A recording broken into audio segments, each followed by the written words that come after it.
పోసాని అరెస్టుతో ఒక రకంగా అందరికంటే జనసేన నాయకులు, జన సైనికులు చాలా హ్యాపీగా ఫీల్ అవుతున్నారు. ఎందుకంటే పవన్ కళ్యాణ్ గారి మీద ఆయన కొన్ని అనుచిత వ్యాఖ్యలు చేశారు అప్పట్లో.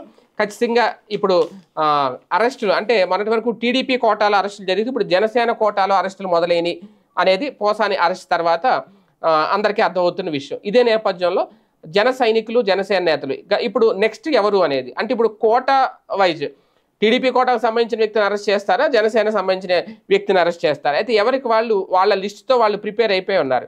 అయితే అప్పట్లో చాలా దుర్భాషలాడి అప్పట్లో బూతు పదాలు సైతం ఉపయోగించిన వ్యక్తి ద్వారంపూడి చంద్రశేఖర్ రెడ్డి అప్పట్లో కాకినాడలో. అయితే ఇప్పుడు అదే అంటే నెక్స్ట్ అప్పట్లో దానికి సంబంధించి సవాల్ విసిరారు. తమ నాయకులను అరెస్టు చేయించారు అంటూ అప్పట్లో పవన్ కళ్యాణ్ గారు కూడా అప్పుడు కాకినాడ వచ్చారు. నానా రాద్ధాంతం జరిగింది అప్పట్లో. ఇప్పుడు నెక్స్ట్ అరెస్ట్ లిస్టులో ఎవరున్నారు అనే చర్చ జరుగుతోంది.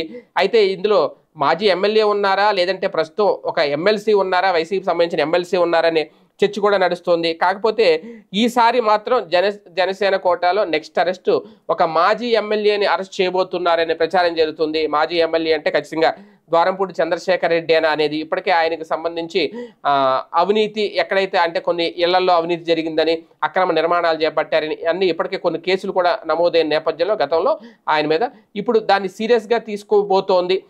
దానికి సంబంధించి జనసేన కూడా ప్రిపేర్డ్గా ఉంది. ఎందుకంటే కూటమిలో భాగంగా ఇటు అప్పుడు పవన్ కళ్యాణ్ గారిని దారుణంగా విమర్శించిన వాళ్ళని కూడా ఎవరిని వదిలిపెట్టం అనే పోసాని అరెస్ట్తో ఒక సంకేతం ఇచ్చిన నేపథ్యంలో నెక్స్ట్ ద్వారంపూడి అరెస్ట్ తప్పదా అనే చర్చ అయితే నడుస్తోంది.